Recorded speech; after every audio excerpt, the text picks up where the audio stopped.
The history of ancient Kemet has garnered a significant amount of attention for generations.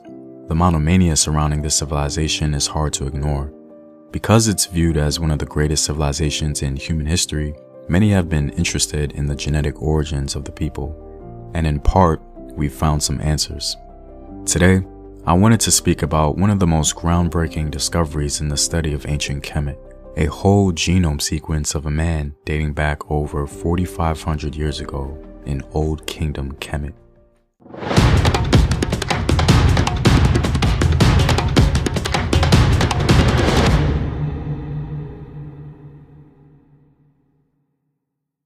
What up, African world? It's Team here, and welcome back to another video of African history, culture, and worldview. My team and I have been doing our best to include animation and motion graphics in our videos. It takes a lot of effort and resources to do animation, and so with the support of our patrons, we can continue working with Playwatch, the studio producing these animated videos. This channel cannot continue producing this kind of animated content without your continued Patreon support. Additionally, if you're interested in your own animated content and would like to work with Playwatch, their link along with Patreon's is in the description box below. Before I begin, per request by you guys, I'll be referring to Egyptian civilization as Ancient Kemet, its indigenous name. I'll still be using the title Egypt occasionally relating to the modern country and what we find in the literature, so please keep that in mind. A recent study published in Nature marks a historic milestone. For the first time, scientists were able to recover nearly a complete genome from a man in ancient Kemet who lived during the period when the pyramids were being built, the Old Kingdom. The man's remains were found buried in a sealed pottery vessel in modern-day northern Egypt, and thanks to that unique burial, his DNA was preserved quite well. The researchers discovered that this man's ancestry was a mixture of about 80% North African Neolithic ancestry and about 20% genetic influence from the Eastern Fertile Crescent, essentially ancient Mesopotamia. People from outside the continent migrated and exchanged with North African people. This doesn't really come as a surprise for those who've been studying ancient Kemet for quite some time. The northern parts of Kemet was part of a network of trade, migration, and exchange spanning thousands of miles. Now, according to their analysis, this man was determined to have had a dark skin tone, dark brown eyes, and wavy to curly hair.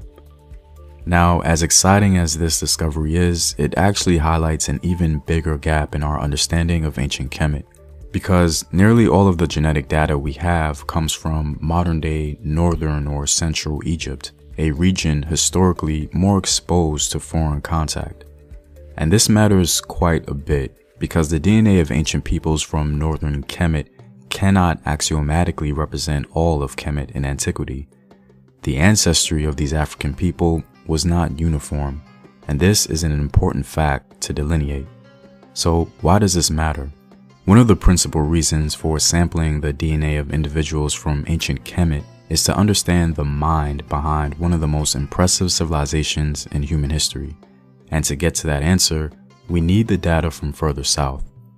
Many scholars have asserted that the roots of Kemet's civilization came from what's known in the literature as Upper Egypt and Northern Sudan. Several Egyptologists have affirmed this fact. For reference, Upper Egypt is Southern Egypt today. Egyptologists like Toby Wilkinson, for example, throughout his work, has highlighted the fact that pharaonic civilization originated in Upper Egypt. Here are some quotes by other scholars highlighting this fact. At the end of the 4th millennium BC, the Naqada culture developed in Upper Egypt, which, as the most prominent representative of the pre-dynastic age in North Africa, directly laid the foundation of the Egyptian state. The roots of this civilization can be traced back to the reign of King Narmer.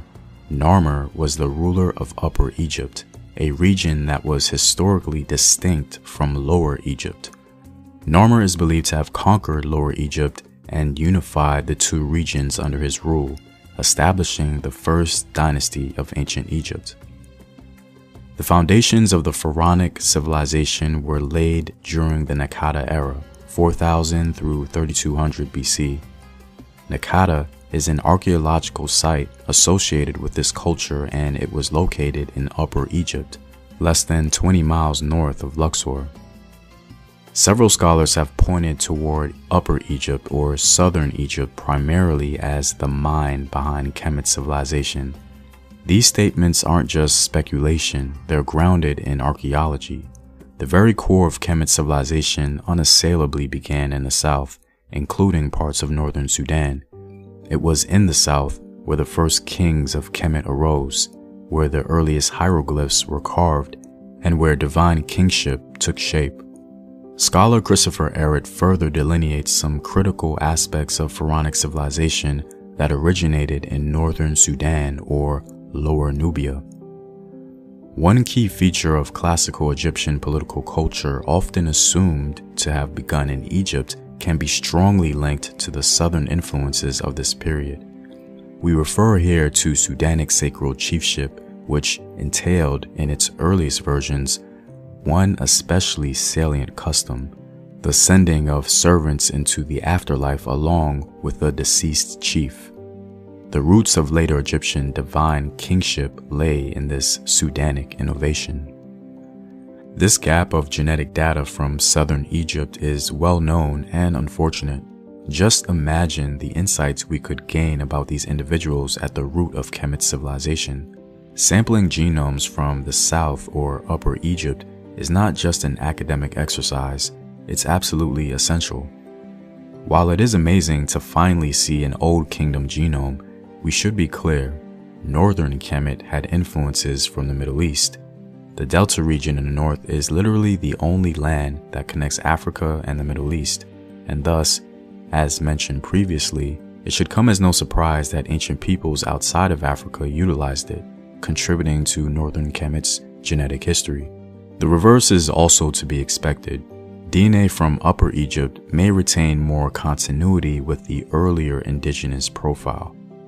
It is important to note that even Upper Egypt maintained contacts with communities to the north and east, which contributed to shared technologies and ideas.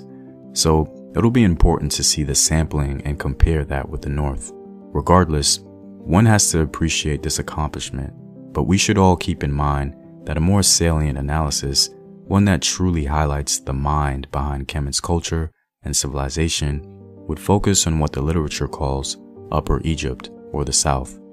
It would reveal the genetic profile of the people who were at the center of Kemet's rise, the first kings, the early artisans, and the priesthoods that shaped this African culture.